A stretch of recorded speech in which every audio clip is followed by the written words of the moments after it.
നാളെ മുതൽ ഭാഗ്യം ലഭിക്കുന്ന കുറേ നക്ഷത്രക്കാരെ പറ്റിയിട്ടാണ് പറയുന്നത്. നാളെ മുതൽ ജീവിതം തന്നെ മാറി മറിയുന്ന കുറേ നക്ഷത്രക്കാരുണ്ട്. ഐശ്വര്യം, കുടുംബത്തിൽ ഐശ്വര്യം വന്നു ചേരും, വീട്ടിൽ സമാധാനമുണ്ടാകും, ലോട്ടറി ഭാഗ്യം വരെ ലഭിക്കും. അങ്ങനെയുള്ള നക്ഷത്രക്കാരാണ്. പൂർവിക സ്വത്ത് വന്നു ചേരാനും സാധ്യതയുണ്ട്.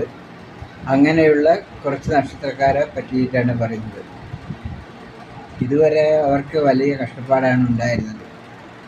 അതുകൊണ്ട് നാളെ മുതൽ അവർക്ക് ലോട്ടറി ഭാഗ്യം, നല്ല ഐശ്വര്യമുള്ള കാലഘട്ടമായിരിക്കും. 2027 വരെ നല്ല ഐശ്വര്യമുള്ള കാലഘട്ടമായിരിക്കും. അവരെ പറ്റിയിട്ടാണ് പറയുന്നത്. ആ നക്ഷത്രജാതകത്തെ പറ്റി പറയുകയാണെങ്കിൽ,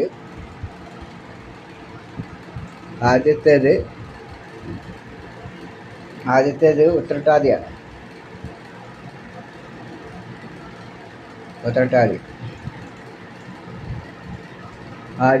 ആദ്യത്തേത് അശ്വതിയാണ്. ഉത്രട്ടാതി ഉണ്ട്, പക്ഷേ അശ്വതിയുണ്ട്. ആദ്യത്തെ നാള് ആദ്യം പറയാനുള്ളത് നല്ലത്. അതുകൊണ്ട്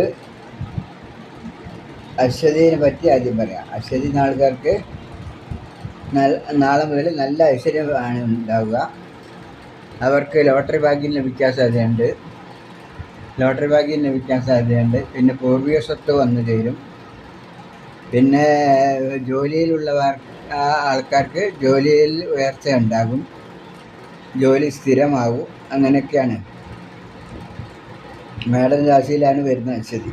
മേടൻ രാശിയിലുള്ള മറ്റ് 2 നക്ഷത്രക്കാർക്കും നല്ല ഐശ്വര്യമാണ്.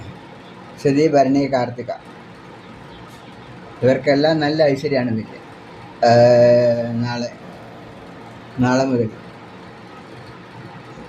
പിന്നെ പുണർദം, അത്തം മുതലായ നക്ഷത്രക്കാർക്കും നല്ല ഐശ്വര്യമാണ് വരിക. പുണർദം, അത്തം, അങ്ങനെ കുറേ നക്ഷത്രക്കാരുണ്ട്. ഐശ്വര്യം വരുന്ന കുറേ നക്ഷത്രക്കാരുണ്ട്. അവർക്ക് ലോട്ടറി ഭാഗ്യം വരും.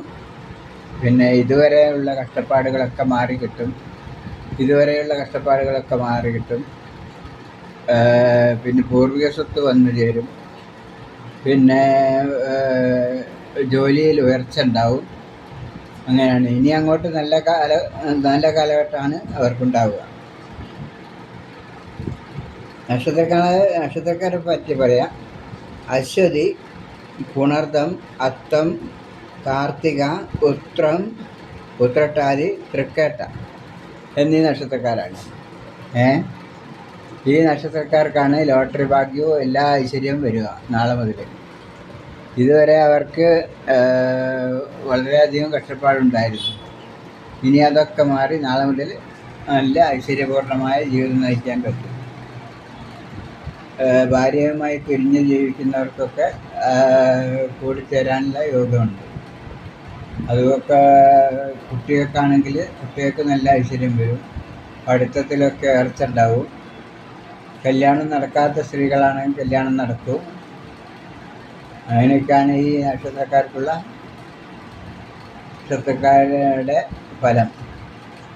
ഇനി അടുത്ത വീഡിയോ ആയിട്ട് അടുത്ത പ്രാവശ്യം വരും. അതുവരെ എൻ്റെ ചാനൽ എല്ലാവരും സപ്പോർട്ട് ചെയ്യണം. ഈ ജ്യോതിഷപരമായ വീഡിയോകളാണ് ഞാൻ അധികം ചെയ്യുന്നത്. പിന്നെ പൂജാ സംബന്ധമായ വീഡിയോകളും ചെയ്യുന്നുണ്ട്. പൂജകളെപ്പറ്റി പറയുന്ന വീഡിയോകളൊക്കെ പറയുന്നുണ്ട്.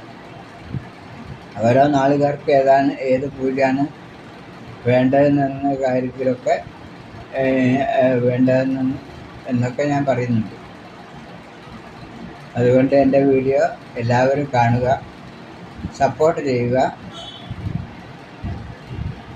ലൈക്ക് ചെയ്യുക. എല്ലാവർക്കും നല്ലൊരു ഭാവി ഉണ്ടാവട്ടെ എന്ന് പ്രാർത്ഥിക്കുന്നു.